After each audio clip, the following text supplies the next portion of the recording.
नमस्कार दोस्तों, स्वागत है आपका आपके अपने YouTube channel success point Saidpur में।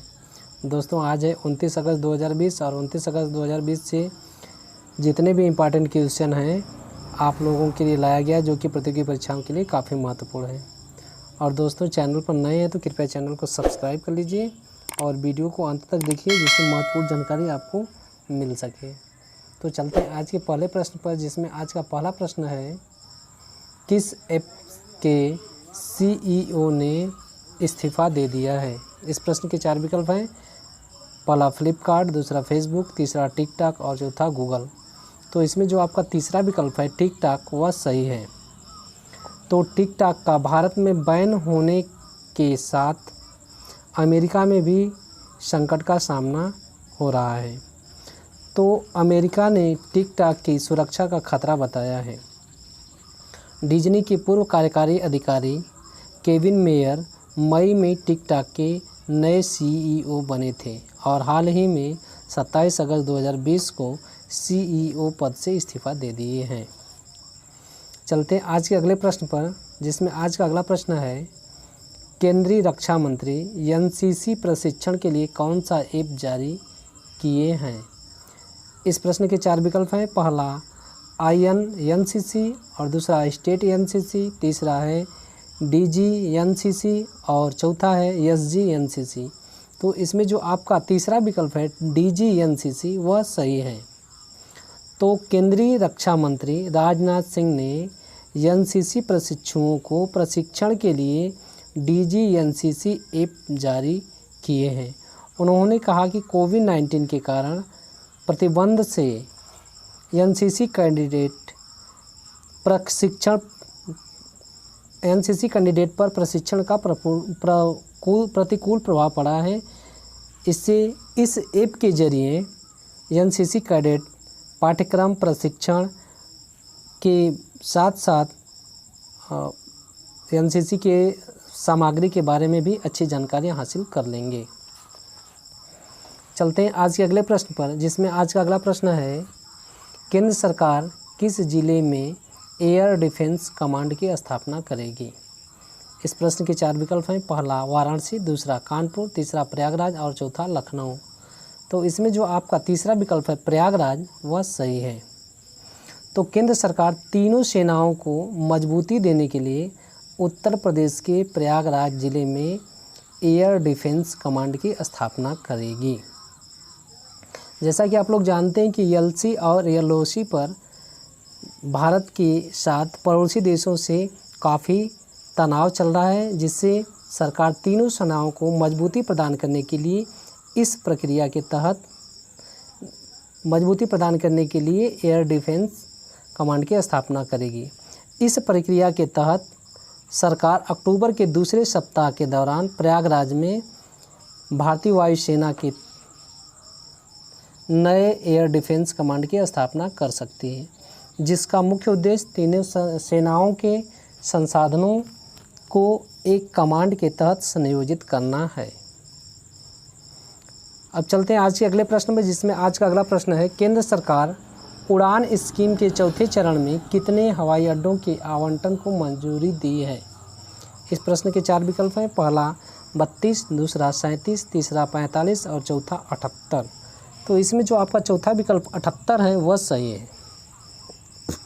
तो केंद्र सरकार ने क्षेत्रीय संपर्क योजना उड़े देश का आम नागरिक यानी कि उड़ान के चौथे दौर के तहत 78 अतिरिक्त मार्गों को अंतर्राष्ट्रीय अनुमति प्रदान की है, जिसका मुख्य लक्ष्य क्षेत्रीय इलाकों तथा दूर दराज के क्षेत्रों को बेहतर बनाना है तथा हवाई यात्रा को किफ़ायती बनाया जा सके।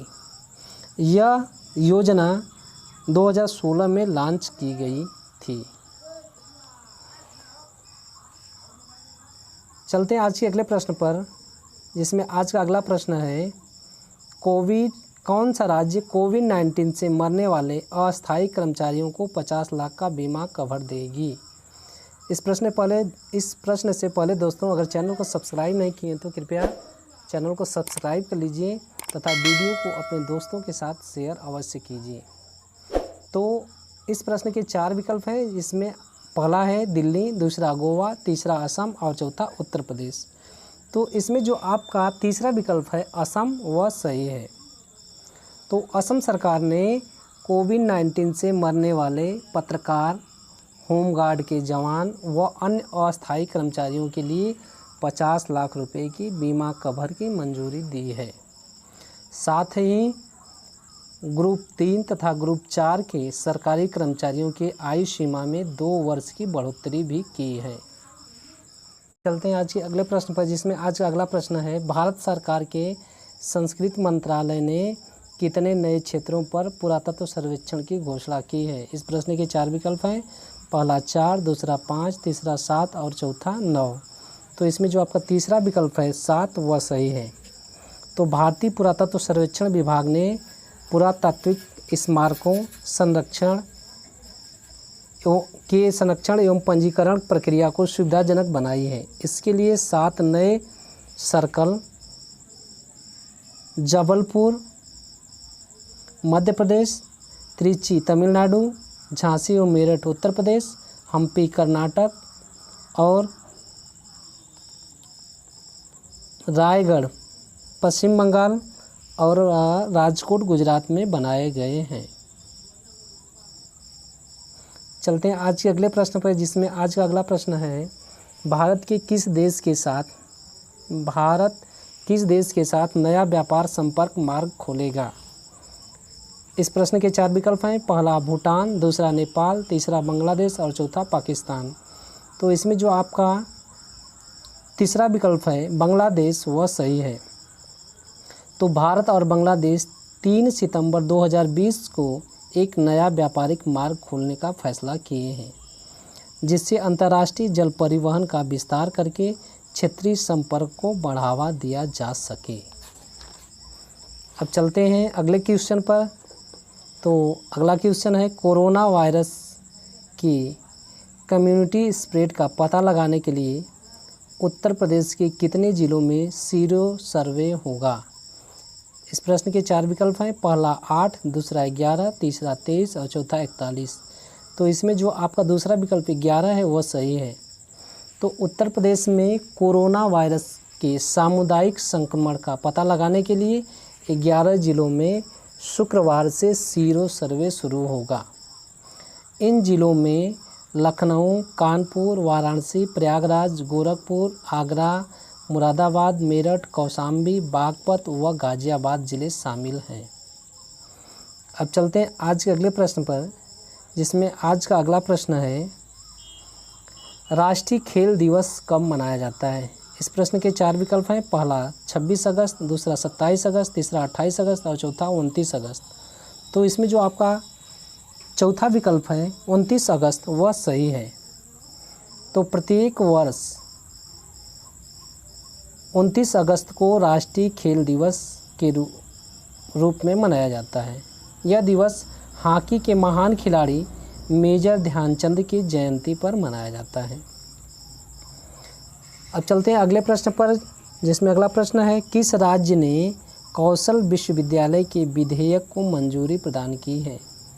इस प्रश्न के 4 विकल्प हैं, पहला दिल्ली, दूसरा महाराष्ट्र, तीसरा असम और चौथा उत्तर प्रदेश। तो इसमें जो आपका तीसरा विकल्प असम है वह सही है। तो असम सरकार ने कौशल विकास विधेयक के तहत 900 करोड़ रुपए की लागत से मंगलदोई में कौशल विश्वविद्यालय की स्थापना करेगा।